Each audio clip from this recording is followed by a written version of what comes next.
నర్సారెడ్డి గారు ముఖ్యంగా 2009 అంటే 2009 తర్వాత మనం కాంగ్రెస్ పార్టీని చూసాం. టీఆర్ఎస్ పార్టీ అటు వెళ్ళటం కూడా చూసాం, కొంతమంది తీసుకున్నారు.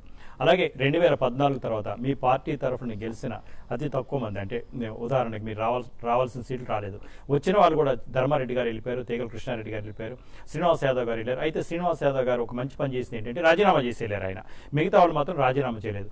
అలాగే మీకు నచ్చకపోయినా ఇంకా 4 పేర్లు స్వయంగా 80% కూడా వెళ్ళిపోతున్నారు అన్నది వచ్చింది. తర్వాత మీ పార్టీ సమావేశాలు కూడా వాళ్ళు గైరాజరు అవుతా ఉన్నారు. అంటే ఆ పేర్లు మరి మనం వాళ్ళు వెళ్ళక ముందే చెప్పడం నైతికత కాదు కాబట్టి మేము చెప్పట్లేదు. ఇదే కనుక ఇప్పుడే మనం రవికుమార్ గారు చెప్పినట్టు అదే ఆంధ్రప్రదేశ్ విషయానికి వచ్చినట్టయితే వైఎస్ఆర్ పార్టీ తరఫున గెలిచిన వాళ్ళు చాలా మంది ఎమ్మెల్యేలతో మీరు టచ్లో ఉన్నారని, అలాగే బుట్టా రేణు గారు వచ్చి సీఎం కలిశారు చంద్రబాబు నాయుడు గారిని, అలాగే మన ఎస్పీ రెడ్డి గారు అయితే డైరెక్ట్గా ఎల్లో కండ కప్పుకున్నారు. కొత్తపల్లి గీత గారు అయితే నేను ఆ పార్టీకి నాకు సంబంధం లేదు, నేను అధికార పార్టీ అక్కడ సెంట్రల్లో బీజేపీ, ఇక్కడ చంద్రబాబు నాయుడు గారితో టచ్లో ఉన్నారు, నా నియోజకవర్గ అభివృద్ధి కోసం అంటున్నారు. అంటే ఇక్కడ తెలంగాణ నుంచి మీ పార్టీ వాళ్ళు వెళ్ళిపోతేనేమో అభివృద్ధి కోసం కాదు, పార్టీ నైతికత అంటున్నారు. అక్కడేమో మీరు అట్లా ఆ పని చేస్తూ ఉన్నారు. సరే, ఒకటి ఏంటంటే మనం కొత్త తరం చూస్తున్నాం. ఎందుకంటే జనరల్గా నైతిక విలువలు అంటూ జనరల్ వ్యక్తిగతంగా సంబంధించిన విషయం. ఎవరైనా నాయకులు మా అందరం ఉన్నాం అనుకో, మేము అందరం ఉన్నాం, ఎవరి వ్యక్తిగతం వాళ్ళకు వ్యక్తిగతానికి సంబంధించిన నైతిక విలువలు ఉంటాయి. సరే, చట్టం పని చేయాలా, వ్యక్తిగతం ఇప్పుడు నైతిక విలువలు అంటూ మనం తప్పు చేసినప్పుడు ప్రజలు దాన్ని ఇచ్చేకొడతారు. అయితే నైతిక విలువలు ఏంది? ఇక రాజకీయ పార్టీలు ఏ పార్టీ అయినా మారచ్చింది, అనేక రాజకీయాలు మారుతున్నారు. ఇప్పుడు ఈ పార్టీకి ఆ పార్టీకి పోతారు, ఆ పార్టీకి ఈ పార్టీకి పోతారు. సరే, మారడం అనేది పెద్ద ఏదో నేరం కానీ కొత్తగా ఇప్పుడే షూర్ అయిందని కూడా అంటలేదు నేను. అయితే నేనేమంటున్నానంటే మనం ఎప్పుడైతే మారుతున్నామో ఆ పార్టీకి రాజీనామా వేసి, ఆ పదవికి రాజీనామా వేసి మంచిగా కండు వేసుకోవచ్చు, హ్యాపీగా జైన్ కావచ్చు, సంతోషంగా. ఎందుకంటే ఈ పార్టీని తిట్టచ్చు, కొత్త పార్టీని మెచ్చుకోవచ్చు, దాంట్లో మనం ఎవరు తప్పు పట్టే పరిస్థితి లేదు. అయితే మనం ఎందుకంటే అది ఏది జరగకముందే మనం పార్టీలో తిరుగుతుంది. ఎందుకంటే ఇంతకు కనీసము అంటే ఒకటి అనద్దు కానీ పార్టీలు మారినప్పుడు ఒక భర్త చచ్చిపోయినటువంటి లేడీ ఒక 6 నెలల దాకా బయటకు రాకపోతే, ఎందుకంటే ఏదో సిగ్గు అనిపించో అవమానంకో ఏదో ఇప్పటికి కూడా నైతిక విలువలు ఉన్నాయి. కనీసం 6 నెలల దాకా బయటకు సమాజంలో పెళ్లిలకు కానీ పేరెంట్లకు రారు. కానీ ఇప్పుడు విచిత్రమైన పరిస్థితి ఏంటంటే ఇప్పుడు పార్టీ మారిన నాయకులు అయితే, పార్టీ మారిన నాయకులు కూడా ఇంతకుముందు కూడా ఒక 6 నెలల దాకా బయటకు రాకపోతారు. ఎక్కడ ఏం జనరల్గా ఆ ఉన్న పార్టీ గురించి తిట్టడము, ఇంకో పార్టీని మెచ్చుకోవడం చేయబోతున్నారు. ఒక మెల్లగా మళ్ళీ ఒక 6 నెలల తర్వాత అలవాటు పరుచుకొని మెల్లగా ఆ రాజకీయ పార్టీ పోతారు. ఇప్పుడు ఎందుకంటే ఇప్పుడు మారి అదే క్షణం ఇమీడియట్లీ పోతున్నారు, బయటకు వచ్చి ప్రశ్న పెట్టేసి బ్రహ్మాండంగా, ఎందుకంటే వీళ్ళకనే ఆలేక చెప్తున్నారు. ఇది నైతిక విలువ వాళ్ళకి సంబంధించిన విషయం. ఇకపోతే చట్టాలని సంగతి అండి. సరే, ఇప్పుడు ఈ తెలుగుదేశం పార్టీ అక్కడే ఏడుతున్నారని, టీఆర్ఎస్ పార్టీలు ఇక్కడ ఏడుతున్నారని, ఎవరు చెప్పిన అభివృద్ధి అని చెప్పేసి అని చెప్తా ఉన్నారు. అయితే ఎవరైనా కానీ అంటే తెలుగుదేశం పార్టీ అయినా టీఆర్ఎస్ పార్టీ అయినా, ఈ 2 పార్టీ అక్కడ ఇక్కడ టీఆర్ఎస్ పార్టీ అక్కడ తెలుగుదేశం పార్టీ ఉన్నది. ఎవరని ఎందుకంటే వాళ్ళు రాజీనామా చేసేస్తే యాక్సెప్ట్ కాకుండా కనీసం నైతిక కొద్దిగా నేను రాజీనామా చేసేసిన, స్పీకర్కి ఇచ్చేసిన, తెలుగుదేశం పార్టీకి ఇచ్చిన, నేను ఈ పార్టీలు ఏడుతున్నానని అర్థం ఉంది. కానీ అది ఏం చేయకముందే కడవలు కప్పుడు కరెక్ట్ కాదు. ఒకవేళ తెలుగుదేశం పార్టీ చేసినా మేము ఎందుకంటే స్టార్టింగ్లో డిస్కషన్ వచ్చింది మొట్టమొదటి, ఎందుకంటే ఎంపీ గారి పేరు రెడ్డి కండువా కప్పుకున్న రోజు కూడా మా పార్టీ చర్చ వచ్చింది. వాస్తవంగా నేను నిజాయితీ చెప్తున్నట్టు మా పార్టీ అని ఇంకో పార్టీ కాదు, ఇంత డైరెక్ట్ గా కరెక్ట్ కాదేమో అనేటువంటి ఆలోచన వచ్చింది. ఆ రోజు చర్చ వచ్చేసింది. సరే, దాని తర్వాత ఎందుకంటే ఎవరైనా రాజీనామా చేసినాక తీసుకుంటాం అనేది ఇప్పటిదాకా అట్లా నడుస్తుంది. ఆ రోజు చర్చ వచ్చింది మా పార్టీ. అయితే కనీసం భవిష్యత్తులో ఎందుకంటే సరే అంత ఓపెన్, ఇప్పుడు ఎందుకంటే ఓపెన్ ఎందుకంటే సరే రావాల్సిన వాళ్ళు వస్తూ ఉంటారు, పోతూ ఉంటారు. మనం ఎందుకంటే ఇక్కడ ప్రతిపక్షంలో కూడా అధికార పక్షంలో ప్రాబ్లమ్స్ వస్తున్నాయి అనేది జరిగింది. ఆ తర్వాత ఏం పెద్ద ఓపెన్ గా వచ్చి ఎవరి చంద్రబాబు నాయుడు ఎవరు కండవ కప్పలేదు, ఆ పార్టీకి రాజీనామా చేసేసి తప్ప ఆ పరిస్థితి రాలేదు. ఇక్కడ కూడా మేము ఏమంటున్నాం అంటే టీఆర్ఎస్ పార్టీలు ఎంతమందిని ఏరానండి, మీరు ఆ పార్టీకి రాజీనామా చేసినామనండి, కనీసం ఆ పదవికి రాజీనామా చేసినామండి, అది ఏం లేకుండా ఇలా విచిత్రం ఏంటంటే కౌన్సిల్ ఉన్నది. ఇలా కౌన్సిల్ చైర్మన్నే మా కౌన్సిల్ సభ్యులు, కాంగ్రెస్ సభ్యులు, మా సభ్యులు అందరూ కలిసి ఓటేసి, అంటే అక్కడ ఖచ్చితంగా ఎందుకంటే అక్కడ తప్పు జరిగింది అనేది నిర్ధారణ అయిపోయింది. ఇంకా స్పీకర్ కు విచక్షణ ఉండిండొచ్చు. ఏది ఉంటుంది విచక్షణ స్పీకర్ కు, చైర్మన్కి ఏముంటుందంటే మనం అవి ప్రూవ్ చేయాలని చెప్పి జనరల్గా ఏ స్పీకర్ అన్న టైం దేని చేసుకుంటాడు. ఈయన తెలుగుదేశం పార్టీ నుంచి టీఆర్ఎస్ పార్టీలోకి పోయిన దానికి ఆధారాలు ఏంటి, ప్రూఫ్ ఏంటి, ఆ ప్రూఫ్ సబ్మిట్ చేయడానికి టైం పడుతుంది. కానీ ఇక్కడ ఉన్నటువంటి కేసు ఏంటి అంటే సపోజ్ తెలంగాణలో ఏ మనిషి అయితే ఒక మర్డర్ చేసిండో, ఆ మర్డర్ చేసినటువంటి వ్యక్తి బోన్లెక్కి అయ్యా ఈ మర్డర్ నేనే చేసిన, ఫలానా షాప్తో ఓడిసిన స్పష్టంగా జడ్జి ముందు చెప్పినప్పుడు ఇంకా దానికి ఇంకా నేను వాయిదేసుకుంటే కేసు అనుకున్న జడ్జి అనుకుంటే ఆ జడ్జి నైతిక విలువ ప్రశ్నించవలసిన పరిస్థితి వస్తుంది. ఈ కేసు కూడా సేమ్ అంతే అన్నట్టు. ఏదైతే ఆ చైర్మన్ ఎన్నుకోదందుకే ఓటేసిరు చాలా స్పష్టంగా టీఆర్ఎస్ పార్టీకి ఇక్కడ కౌన్సిల్ సభ్యులు లేరు. ఖచ్చితంగా కాంగ్రెస్ పార్టీలో తెలుగుదేశం పార్టీ కొందరు పోయినటువంటి వ్యక్తులందరూ ఓటేసి అని గెలిచాడు. 16-17 ఓట్లు వచ్చేసినాయి. వాస్తవానికి వాళ్ళు ముగ్గురే ఉన్నారు. ఒక నామినేషన్ చేయాలి, ఒక ప్రపోజ్ చేయాలి, అంతే. వాళ్ళకి ఇంకా ఓటు రావు. ఇక అంత క్లియర్ గా ఇచ్చినాక ఇది లేట్ అవుతుందని చెప్పి కోర్టులకు వెళ్ళాల్సిన పరిస్థితి వస్తుంది. కాబట్టి చైర్మన్ కూడా ఎందుకంటే ఇమీడియట్ ఎందుకంటే దాన్ని యాక్షన్ తీసుకోవాలంటే మరి ఇంతకుముందు అన్నారు అంటే నీ కోటేసిన పాపానికి మనం యాక్షన్ తీసుకుంటావా అనే ప్రశ్న కూడా వస్తుంది. కాబట్టి ఖచ్చితంగా ఎందుకంటే ఇది కోర్టుకి వెళ్ళి ఎందుకంటే కనీసం చైర్మన్ ఒకరు తీసుకోవాలి, ఆయన మోమాటం కదా మరి నేను గెలిచినా అని చెప్పేసి నేనే ఎట్లా తీసుకోవాలని ఉన్నప్పుడు ఎందుకంటే కోర్టు తీసుకుంటా, కోర్టు తీసుకునే అధికారం ఉన్నదా లేదా అనేది అడ్వకేట్లు చెప్పాలా, జడ్జిమెంట్ చెప్పాలా రేపు వస్తుంది. అయితే కనీసం డైరెక్షన్ అనేది కంటే తొందరగా ఇమీడియట్ ఎందుకంటే ఆధారం ఉన్నాయి కాబట్టి. ఇంకొక విషయం ఏంటంటే మా తెలుగుదేశం పార్టీకి వెళ్ళిపోయినటువంటి 5 సభ్యులు ఉన్నారు. 5 సభ్యులు ఇంకో ఆధారం ఇచ్చారు. ఇంకా స్పష్టమైన ఆధారం ఏంటంటే అయ్యా మమ్మల్ని టీఆర్ఎస్ పార్టీ గుర్తించమని అదే చైర్మన్ కు లెటర్ ఇచ్చారు. అదే చైర్మన్ కు మమ్మల్ని టీఆర్ఎస్ పార్టీ గుర్తించమని. ఇంకా ఇంతకన్నా ఎవడేసి ఏం కావాలా? అలా ఆధారం కత్తి చూపిస్తున్నారు. ఇంకా సమయం ఎందుకు? ఖచ్చితంగా తక్షణమే యాక్షన్ తీసుకోవాలి.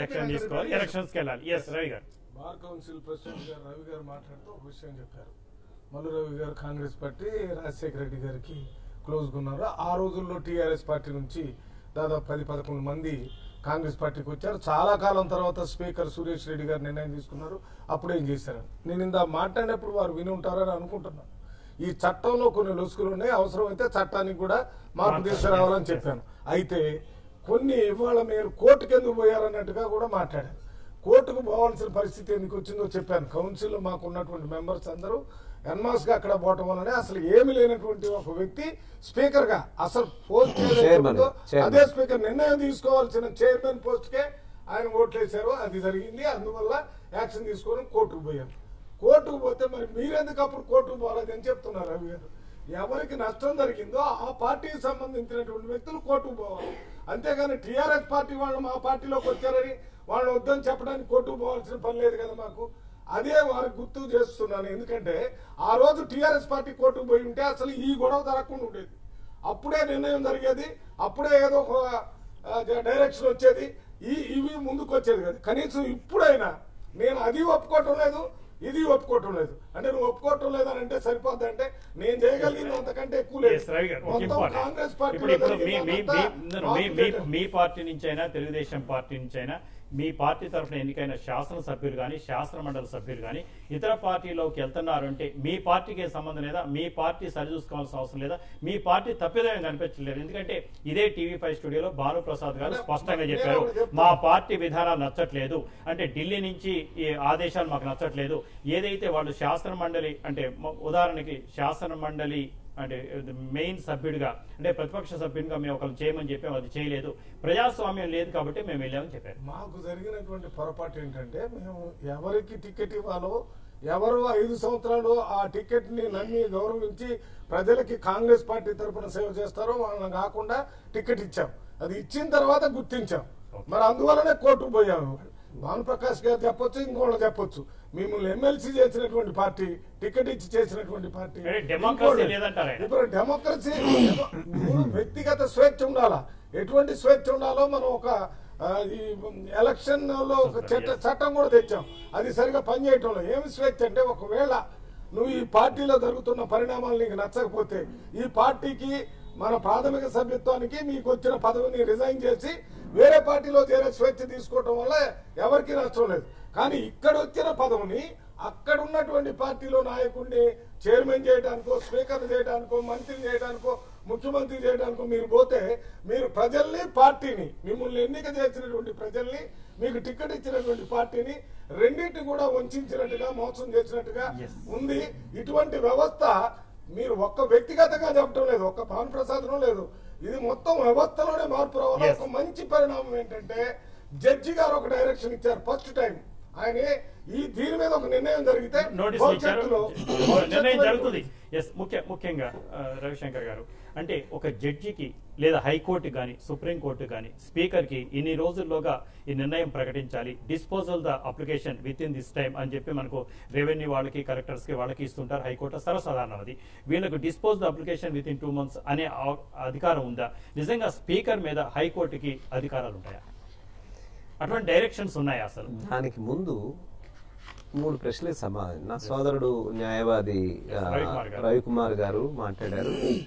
ఇక్కడ రవి గారు ఇప్పుడు ప్రాబ్లం 3 రవిలైపోయారు అంటే ఎందుకని నేను పర్టికులర్ గా మా సోదరుడు న్యాయవాది అంటున్నాను. నేను తర్వాత నరసన్న ఒక మాట్లాడారు. ఆయన లాయర్. మా పెద్దన్న మా రవణ మాట్లాడుతూ అన్నారు, నేను ఒక ప్రశ్న సూటిగా మీ ద్వారా ఈ రాష్ట్రంలో ఉన్న మీడియాని అడుగుతున్నాను.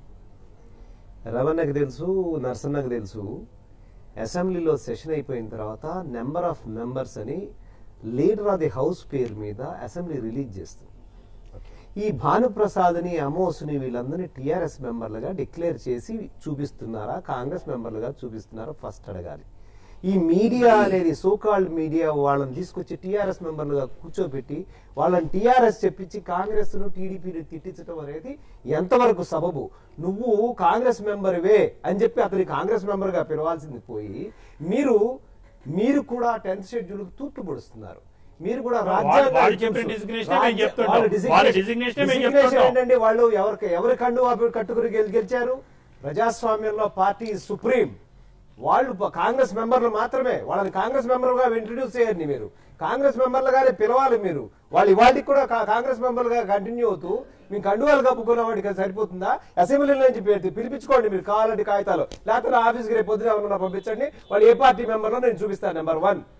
నెంబర్ 2, నరసన్న అంటున్నారు ఏమని, రిజైన్ చేసేది వెళ్ళిపోతే అట్లీస్ట్ మరి రిజిగ్నేషన్ చేశారని ఒక ఆయన మీడియాలో చెప్తాడు. రిజిగ్నేషన్ నాకు వచ్చిందని స్పీకర్ చెప్పాడా?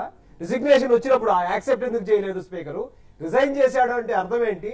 యాక్సెప్ట్ చేసిన తర్వాత మాత్రమే. గాలిలో కాగితం విసిరేసి నేను వేసేశారంటే సరిపోతుందా? రిజిగ్నేషన్ యాక్సెప్ట్ చేయించుకోవాల్సిన బాధ్యత నీకు లేదా? రిజిగ్నేషన్ జనార్దన్ రెడ్డి గారు ధర్నా చేశారు.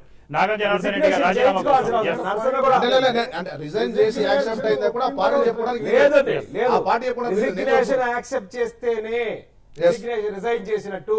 నువ్వు కాగితం ఇచ్చేసేసి మరి అసలు ఇంతకంటే ఒక పార్టీ మెంబర్ కావాలి, ఇంకో పార్టీలో మంత్రి కావాలని తిరుగుతున్నప్పుడు నీ కళ్ళ ఎదురుకుండా. ఎందుకంటే రాజ్యాంగంలో అత్యున్నతమైన స్థానం స్పీకర్ది. స్పీకరు మాత్రమే విట్నెస్. స్పీకర్ జడ్జి విట్నెస్ కూడా స్పీకరే. పైన కూర్చుని ఇది నేను చెప్పింది కాదు. మీరు సలహాదారుగా ఉన్నారు లాస్ట్ 2000 నుంచి 2014 వరకు సలహాదారు. రవికుమార్ గారి క్వశ్చన్ ఏంటంటే, అప్పుడు మీరు సలహా ఎందుకు ఇవ్వలేదు? స్పీకర్ కి వితిన్ 7 days లో ఆమోదించమని ఎందుకు కోరలేదు? స్పీకర్ సురేష్ రెడ్డి గారు ఎలక్షన్స్ ముంచుకొస్తున్న సమయంలోనే కేవలం ఆమోదించాల్సిన అవసరం ఉంది. అక్కడ టీఆర్ఎస్ కి జరిగిన నష్టం మీకు అనిపించలేదా? ఇందాక నరసన్న మన రవణ ఒక మాట మాట్లాడారు, మేంగా అది వెళ్లాల్సిందని. మీకు తెలియదేమో టీఆర్ఎస్ వెళ్ళింది. టీఆర్ఎస్ సుప్రీంకోర్టుకు వెళ్ళి 3 వారాల్లో డిసైడ్ చేయాలని చెప్పి ఆర్డర్ని వాళ్ళు చూపించారు. మాయావతి కేసును సైట్ చేశారు. కాబట్టి ఎవరో చేయలేదు, టీఆర్ఎస్ చేయలేదు అనేది కూడా కరెక్ట్ కాదు. టీఆర్ఎస్ చేసింది. సురేష్ రెడ్డి గారు డిస్పోజ్ ఆఫ్ కూడా చేశారు. 3 వారాల్లోగా సుప్రీంకోర్టు నుంచి మీకు కావాలంటే ఒక నిమిషం, మీకు కావాలంటే వాళ్ళు రాసిన జడ్జిమెంట్, వాళ్ళు రాసిన అఫిడవిట్, వాళ్ళు రాసిన సుప్రీంకోర్టులో వేసిన ఎస్ఎల్పి కాపీలతో సహా, వాళ్ళు పంపించిన ఆర్డర్ కాపీలతో సహా, ఇవాళ వాళ్ళ తరఫున అప్పీల్ అయిన న్యాయవాది సురేష్ రెడ్డి గారి ముందు ఏం మాట్లాడారో సహా అన్ని కాపీలు రేపు ఇప్పుడు 5 నిమిషాల్లో నేను తీసుకొచ్చి ఇస్తాను. రేపు పొద్దున మీరు దాన్ని ఫోకస్ చేసుకోవచ్చు. షూర్ అండి. రవికుమార్ గారు, జంధ్యాల రవిశంకర్ గారు చెప్పారు సుప్రీంకోర్టు డిసిషన్ ఉంది, 3 వారాల్లోగా అప్పటి స్పీకర్ శ్రీ సురేష్ రెడ్డి గారిని డిస్పోజ్ చేయమని అప్లికేషన్ ఉంది. అది టీఆర్ఎస్ పార్టీ సుప్రీంకోర్టుకి వెళ్ళింది కాబట్టి అటువంటి ఆదేశాలు వచ్చాయి. అటువంటి టీఆర్ఎస్ పార్టీ, ఇప్పుడు మనం పార్టీల గురించి మాట్లాడుకోవద్దు, అక్కడ తెలుగుదేశం పార్టీ చేస్తున్నా, ఇక్కడ అధికార టీఆర్ఎస్ పార్టీ చేస్తున్నా కూడా తప్పే. మీరు కోర్టు విషయాలు మాట్లాడండి, చట్టాలు మాట్లాడండి, చట్టాలు ఏం చేయబోతున్నాయో చెప్పండి. నేను జంధ్యాల రవిశంకర్ గారికి ఒక కేసును ఉటంకిస్తూ వారి దానికి సమాధానం చెప్తాను. Ravi S Naik versus union of India AR 1994లో ఒక అబ్జర్వేషన్ సుప్రీంకోర్టు చేసిందండి. దాంట్లో స్పష్టంగా ఏం చెప్పిందంటే, rules under the 10th schedule are procedure in nature. Any violation of those would be procedural irregularities. Procedural irregularities is immune from the judicial scrutiny. దీని కథ ఏదనంటే, speaker గారు ఒకవేళ గనక ఇప్పుడు ఈ ఆదివారం నాడు చూడాలి, ఇప్పుడు చూడలేదు, మళ్ళీ 10 రోజుల తర్వాత ఆదివారం చూశారనుకోండి, ఇది ఇర్రెగ్యులారిటీ కిందకి వస్తుంది. బట్ ఆ ఇర్రెగ్యులారిటీని ప్రశ్నించే అధికారము న్యాయస్థానాలకు లేదని చెప్పేసి సుప్రీంకోర్టు చాలా స్పష్టంగా చెప్పింది, అనేక జడ్జిమెంట్లలో ఉంది. సరే, ఇదంతా పక్కకు పెడదాం. ఇవాళ భారతదేశం లోపల జరుగుతున్నటువంటి పరిణామంలో భాగంగానే ఇలా తెలంగాణలో ఆంధ్రప్రదేశ్లో జరుగుతుందని మనం భావించాలి. కాబట్టి నేను అందుకే చెప్పా, నైతికతకును చట్టానికి సంబంధించి ఏ రకమైనటువంటి కోరిలేషన్ లేదు. చట్టం మనం మాట్లాడేటప్పుడు చట్టం గురించి మాట్లాడితే చట్టం గురించే మాట్లాడాలి. నైతికతను తీసుకొచ్చి చట్టంలో చొప్పించి చట్టాన్ని తీసుకుపోయి నైతికతలో చొప్పిస్తే మనకు ఈ సంభాషణ ఇంకొక 1 year పెట్టుకున్నా దీనికి తెగేది కాదు. మల్లురావు గారు చెప్పారు, మీరు పోవాల్సి ఉండే, టీఆర్ఎస్ వాళ్ళు పోవాల్సి ఉండే అని చెప్పేసి. సరే, టీఆర్ఎస్ వాళ్ళు పోయారా లేదా అనేది పక్క పెట్టండి, కానీ మన నైతికత ఎప్పటిపోయింది? మీరు చర్చ ఏం పెట్టారంటే ఇలా నైతికత అయినా కూడా చట్టమైనా కూడా ప్రజలకు మేలు చేసే రీతిలో ఉండాలన్నారు. కాబట్టి నేనేమంటున్నానంటే, ఇవాళ తెలంగాణ ప్రాంతం లోపల కానీ ఆంధ్ర ప్రాంతం లోపల కానీ భారతదేశంలో ఎక్కడ జరిగినా కూడా ఇదే పరిస్థితి కొనసాగుతా ఉన్నది. కాబట్టే లా కమిషన్లు కానీ జ్యుడిషియల్ రివ్యూస్ కానీ అనేకమైనటువంటి ప్రయత్నాలు కొనసాగుతూనే ఉన్నాయి. కాబట్టి డెఫినెట్లీగా ఇది విచిత్రమండి. రాజీవ్ గాంధీ గారు అద్భుతమైనటువంటి మెజారిటీ ఉన్నప్పుడు 1985 లోపల యాంటీ డిఫెక్షన్ లా తీసుకొచ్చారు. మరి ఆ తర్వాత కాంగ్రెస్ పార్టీ అనేక చోట్ల పార్టీ ఫిరాయింపులను ప్రోత్సహించిందే. ఎట్లయింది? అది నైతికతకు విరుద్ధమే కదా, ఈ పార్టీ ఫిరాయింపులకు విరుద్ధమే కదా. చట్టంలో లోపం చెప్తున్నాను రవి గారు, చట్టం సరిగా లేదని. చట్టంలో లోపం లేదండి, మన ఆలోచన విధానంలో లోపం లేదు. చట్టంలో లోపం లేదండి, ఆలోచన కొంచెం క్షమించాలి. మన చర్చ చూస్తూ నాగం జనార్దన్ రెడ్డి గారు, మాజీ మంత్రి, సీనియర్ బీజేపీ నాయకులు మనతో ఫోన్ లైన్ లో టచ్ లో ఉన్నారు. రవికుమార్ గారు, ఒక సెకండ్ లో మీ దగ్గరికి వస్తాను. నాగం జనార్దన్ రెడ్డి గారు నమస్కారం. నమస్కారం. సాంబశివరావు గారికి, అక్కడ ఉండే మిత్రులందరికీ ఒక్క విషయము ఇప్పుడు మాట్లాడుతున్న అడ్వకేట్ అనుకుంటాను రవి గారు. ఇప్పుడు మనము ఒక కొత్తగా పార్టీని రిజిస్ట్రేషన్ చేసుకున్నప్పుడు ఆ పార్టీ ఫౌండర్ అధ్యక్షుడు, ఇవాళ టిఆర్ఎస్ ఫౌండర్ అధ్యక్షుడు కూడా కేసీఆర్ గారే. ఆయన ఒక అండర్టేకింగ్, దేంట్లో స్టాంప్డ్ పేపర్ మీద అఫిడవిట్ ఇస్తాడు. ఏమని ఇస్తాడు? నేను రాజ్యాంగబద్ధంగా నా పార్టీని నడుపుతాను అని చెప్పని ఇస్తాడు. ఇవాళ ఇది సొంతంగా అంటే వేరే పార్టీ సింబల్ మీద గెలిచిన వాళ్లను కండువాలు కప్పి మీటింగ్లు పెట్టి బహిరంగంగా పార్టీలకు ఆహ్వానించి నా పార్టీ సభ్యులు అని చెప్పుకునే పరిస్థితి ఉన్నప్పుడు ఇది ఉల్లంఘన కిందికి రాదని అడుగుతున్నాను. అఫిడవిట్ చేసింది ఇప్పుడు ఇవాళ నేను ఆల్రెడీ ఒకటి అంటే డ్రాఫ్ట్ చేసినాము, అది ఏదో కొంచెం తొందరగా నేను పంపించలేకపోయినాను. ఈ యొక్క పార్టీని డీరికగ్నైజ్ చేయమని చెప్పి ఎలక్షన్ కమిషన్ ను కోరబోతున్నాం. ఎందుకంటే ఇది పూర్తిగా బరిదెగించి ఇవాళ అంటే ఈ యొక్క చట్టాలను ఇవాళ కాన్స్టిట్యూషన్ ను గౌరవించకుండా ఈ పార్టీ వ్యవహరించిన తీరు చాలా బాధాకరంగా ఉంది. ఒక్క నిమిషం. మీ పార్టీలో సురేష్ ప్రభు మంత్రి ఎలా అయ్యారు? అన్న నాగం జనార్దన్ రెడ్డి గారు, మీ పర్మిషన్ తో నేను ఒక్క మాట మాట్లాడదలుచుకున్నాను. నాగం జనార్దన్ రెడ్డి గారు నాదెళ్ల మనోహర్ గారు స్పీకర్ గా ఉన్నప్పుడు రిజిగ్నేషన్ ఇచ్చి వినండి ధర్నా చేయటం కాదు, ఆయన కంప్లైంట్ చేశాడు స్పీకర్ చేసుకోవట్లేదని. మరి వాళ్ళ ఉన్న నాయకులకి ఆ మాత్రం నైతికత లేదా? పోలీస్ స్టేషన్ లో కంప్లైంట్ ఇచ్చాడు ఆయన, స్పీకర్ మిస్సింగ్ అని. ఆయన నా రిజిగ్నేషన్ యాక్సెప్ట్ చెయ్యి అని చెప్పి పోరాడాడు అసెంబ్లీలో. ఆయన కూర్చొని మరి ఇవాళ ఆ నైతికత ఎవరికి ఉందండి? నాగం జనార్దన్ రెడ్డి గారికి మాట్లాడే హక్కు ఉంది. జనార్దన్ రెడ్డి గారు ఇప్పుడు ఒక్కటి సార్ అనేది, ఇంకొకటి చాలా ఇప్పుడు ఎంత దురదృష్టం అంటే కౌన్సిల్ చైర్మన్ ఆయన అనైతికం. మాట్లాడారు ఆయన ఎన్నికలేదు అనైతికం. ఎట్లా అనైతికం అంటే విప్లవం దిక్కల నుంచి ఓటేసి ఆయనను ఎన్నుకున్నారు. ఎన్నుకున్న తక్షణం రాజీనామా చేసి ఆ ఎమ్మెల్సీ పదవికి రాజీనామా చేసి వెళ్ళిపోవాలి. అప్పుడు ఆయన కంటిన్యూ కావచ్చు చైర్మన్. ఆయననే ప్రోత్సహించినప్పుడు ఇవాళ ఇప్పుడు ఎవరు చెప్పుకోవాలా? ఇంకా ఇది అంటే ప్రజాస్వామ్యంలో గౌరవం. ఇప్పుడు ఒకటండి, నైతికతకు విలువ లేనప్పుడు ఈ రాజకీయాలు అవసరం లేదండి. ఇటువంటి దరిద్ర రాజకీయాలను చూస్తుంటే రోత పుట్టుకొస్తుంది. ఇవాళ ఇదేమి రాజకీయం అండి, ఇదేమి ఇది ఎక్కడి పరిస్థితి అండి? చూద్దాం అందరం మీరు మల్లురవి గారు మీరంతా కలిసి కూర్చొని మంచి రాజకీయాలను ప్రోత్సహించండి, ఏదైనా చట్టాలను కూడా మార్చండి. ఇందాక రవి గారు చెప్పారు విప్పుకి ఎగనెస్ట్ గా ఓటేస్తే ఓటు కూడా చెల్లకుండా చేయాలని చెప్పారు. మీరందరూ కూర్చొని డెఫినెట్ గా మంచి చట్టాలను రూపొందించండి, మంచి ప్రజాస్వామ్య విలువలను కాపాడి జనార్దన్ రెడ్డి గారు. మీలాంటి సీనియర్ నాయకులు దీనికి ముందుకు రావాలని కోరుకుంటున్నాం. థ్యాంక్ యూ జనార్దన్ రెడ్డి గారు. ఎస్ రవికుమార్ గారు. ఇప్పుడు జనార్దన్ రెడ్డి గారు సీనియర్ పొలిటీషియన్, ఒక మంచి నైతికతకు సంబంధించినటువంటి ఒక ప్రొఫైల్.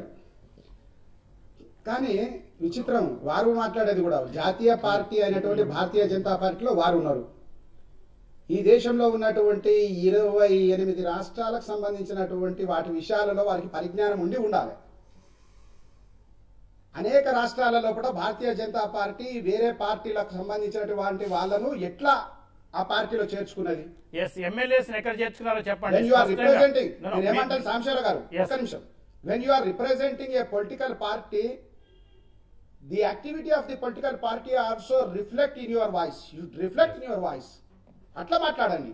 ఇవాళ కేసీఆర్ గారు చేస్తేనో నైతికత లేదు, లేకపోతే మోడీ గారు చేస్తే నైతికత ఉన్నది. ఎట్లా అండి నైతికత? నిన్నటి వరకు ఢిల్లీ లోపల బీజేపీ పార్టీలో పనిచేసినటువంటి వాళ్ళు అనేక మంది ఉన్నారు. సీఎం పోస్టుకు అద్భుతమైనటువంటి ప్రతిభ కలిగిన వాళ్ళు ఉన్నారు. రాత్రి కిరణ్ బేడిని తీసుకొచ్చి సీఎం అని కిరణ్ బేడి ఎలక్షన్ అయితే ప్రజలు ఒప్పుకుంటే, కిరణ్ బేడి ఒప్పుకుంటే ఆ సింబల్ మీద పోటీ చేస్తే ఒప్పుకుంటారు. వేరే పార్టీ సింబల్ మీద